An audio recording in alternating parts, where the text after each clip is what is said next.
म्हणणं इथं मांडणार आहेत, या मोर्चाला संबोधित करणार आहेत.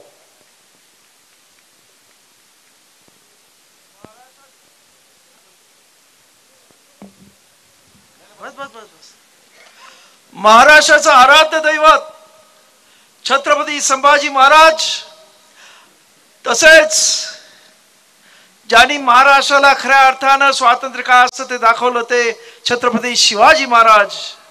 ज्यांनी या देशामध्ये पहिल्यांदा आरक्षण चालू केलं ते छत्रपती शाहू महाराज.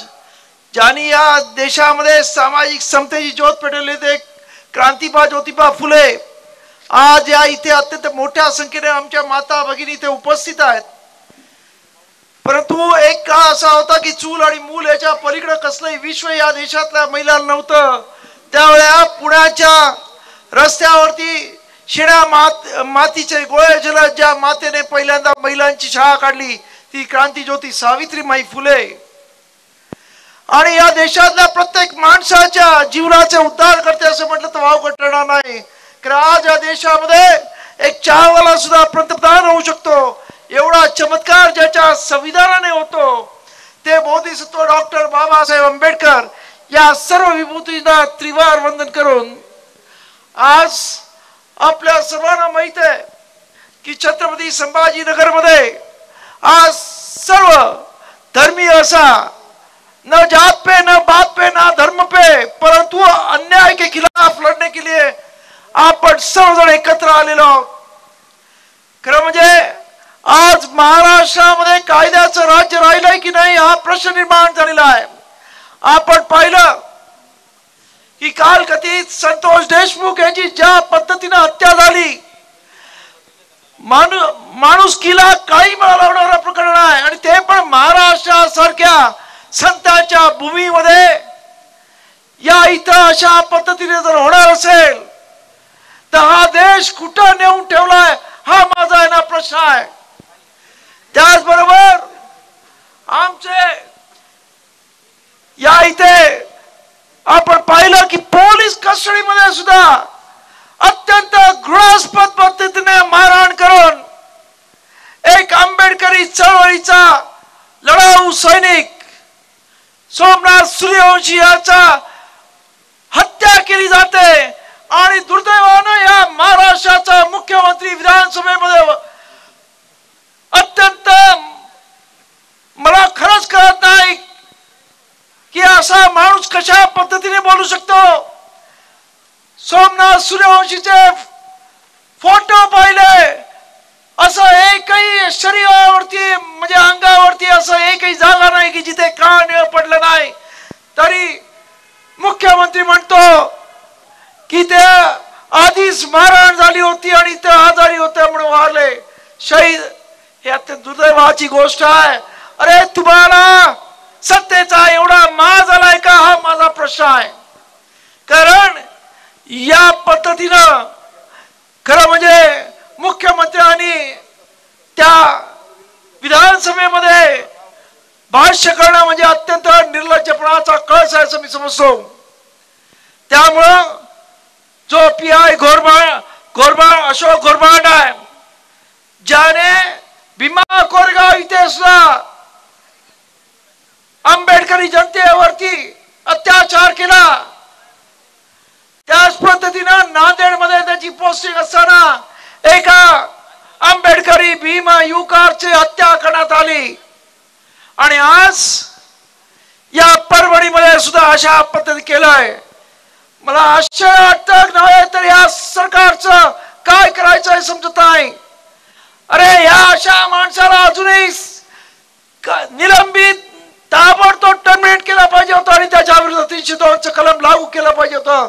परंतु अजूनही अशा पद्धतीचा गुन्हा या अशोक घोरबाड विरुद्ध या सरकारने दाखल केला नाहीये. शर्मेची गोष्ट आहे. आणि त्यामुळं या सरकारला आमचं मागणं आहे की या दोन्ही प्रकरणाची हायकोर्टातल्या सिटिंग जज मार्फत या दोन्ही प्रकरणाची चौकशी झाली पाहिजे. आज सोमनाथ सूर्यवंशी हत्या प्रकरणी जे रिटायर्ड जज दिलेले आहेत ज्याची चौकशी करणार आहेत ते बीजेपीचे कार्यकर्ते आहेत असं आमचा आरोप आहे. आणि त्यामुळं अशा माणसाकडून शहीद सोमनाथ सूर्यवंशी यांना न्याय मिळण्याची कुठल्याही प्रकारची म्हणजे बिलकुल कोणालाही या आंबेडकरी समाजाला नाही, अख्ख्या महाराष्ट्रातल्या लोकांना यावरती विश्वास बसत नाही आहे. त्याच पद्धतीनं या इथं संतोष देशमुखजी ज्यांना अत्यंत निर्घुण पद्धतीनं अत्यंत हाल करून मारण्यात आलं, त्यांच्याबद्दल SIT नेमली. पहिली SIT नेमली स्थानिक पोलिसांची, त्यानंतर नेमली दुसरी SIT नेमली, त्याच्यामध्ये सुद्धा यांचीच माणसं. म्हणून आमचं पूर्णपणे म्हणणं आहे की यांना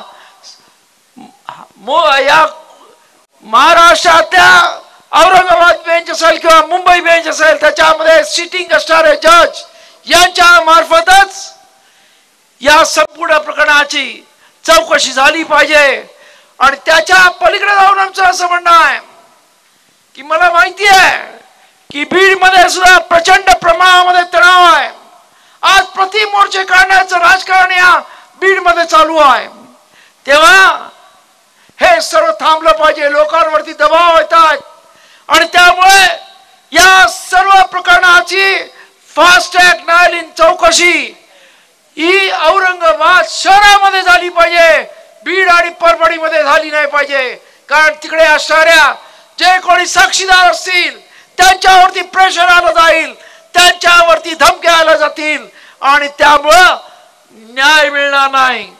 त्यामुळं या दोन्ही प्रकरण हे छत्रपती संभाजी नगर येथे चालवले पाहिजेत ही आमची मागणी आहे. त्याचबरोबर या दोन्ही कुटुंबाला खरं म्हणजे त्यांच्या कुटुंबामधला हा करता माणूस गेलाय. मी संतोष देशमुखांच्या घरी त्या दिवशी जाऊन आलो. अत्यंत त्यांच्या आईचं म्हणणं होतं माझ्या मुलाला कुठच्याही परिस्थितीत न्याय द्या. मी त्यांना शब्द दिलेला आहे की आंबेडकरी समाज हा न्याय दिल्याशिवाय संतोष देशमुखांना गप्प बसणार नाही, काही झालं तरी गप्प बसणार नाही. आणि माझं आपल्या सर्वांना आव्हान आहे की ते धर्म जात पकडण्यापेक्षा आज माणुसकीला काही फसणारी जी काही या देशामध्ये ही हत्याकांड होत आहेत आणि संपूर्ण महाराष्ट्र सुरक्षित झालेला आहे. आज मुंबई सुद्धा कोणी सुरक्षित नाही. आमदाराचा खून होतो. काल परवा त्या सैफ अली खानच्या घरामध्ये लोक घुसतात, त्याला जबर जखमी केलं जातं. अरे या महाराष्ट्रामध्ये मग सुरक्षित कोण आहे हा प्रश्न इथे पडतोय. आणि म्हणून या इथं खऱ्या अर्थानं आज राजकारण म्हणून नव्हे तर या संपूर्ण महाराष्ट्राला कंट्रोल करण्यासाठी वेगळा गृहमंत्री असणं ही काळाची गरज आहे असं मी समजतो. जेणेकरून पूर्ण वेळ या संपूर्ण होम डिपार्टमेंट सांभाळणारा माणूस पाहिजे, जेणेकरून हे असले प्रकरण होणार नाहीत. आज जेव्हा परभणीमध्ये आंबेडकरी समाजाने मोर्चा काढला त्यानंतर रात्रीच्या वेळी आंबेडकरी समाजाच्या घरामध्ये जाऊन कॉम्बिंग ऑपरेशन करण्यात आलं, जणू काही ते दहशतवादी आहेत. अरे मग या इथं बीड मध्ये अशा पद्धतीने कॉम्बिंग ऑपरेशन का नाही झालं? आरोपींना अशा पद्धतीने का नाही पकडण्यात आलं? हा आमचा सवाल आहे. त्यामुळं हे जे चाललेलं आहे की तुमच्याकडचा माणूस म्हणतो किती वाईट असो, किती चोर लफंगा असो तो चांगला, आणि विरोधकामध्ये असेल त्याने छोटेसे गुन्हा केला तरी त्याला त्याच्या विरुद्ध FIR करा, त्याला जेलमध्ये टाका. हे ज्या पद्धतीने चाललेलं आहे ते कुठेतरी थांबवलं पाहिजे. आणि यासाठी सरकारला माझं आव्हान आहे की आज महाराष्ट्रामध्ये प्रचंड असंतोष आहे. आज एवढ्या उन्हामध्ये प्रचंड लोक चालत आलेली आहेत आणि या असंतोषाचा उद्रेक होऊ देऊ नका. या देशामध्ये लोकशाही आहे, लोकांच्या लोकमताचा आदर करायला शिका. आणि ज्या पद्धतीनं हे जे तुम्ही दोन्ही हत्याकांड आज हाताळत आहेत. त्यामुळे लोकांमध्ये प्रचंड असा असंतोष निर्माण झालेला आहे आणि त्या असंतोषाचा उद्रेक झाला तर तुमचं मेजॉरिटी करणारं सरकार कुठे गडप होईल कळणार नाही. आणि त्यामुळं वेळीच जागे व्हा हे मी सरकारला इथे सांगू इच्छितो. आणि या इथे परत एकदा पूर्ण आंबेडकरी समाजातर्फे संतोष देशमुख आणि त्याचबरोबर सोमनाथ सूर्यवंशी यांना मी भावपूर्ण आदरांजली आणि श्रद्धांजली वाहतो आणि त्यांना सांगतो की तुमच्या दोघांचाही त्याग ही महाराष्ट्रातली जनता विसरणार नाही एवढं सांगतो आणि माझ्या वाणीला विराम देतो. जय हिंद, जय भीम, जय महाराष्ट्र. धन्यवाद. यानंतर तुमचं आमचं हृदयस्थान असलेले संघर्ष योद्धा आदरणीय यानंतर दीपक भाऊ केदार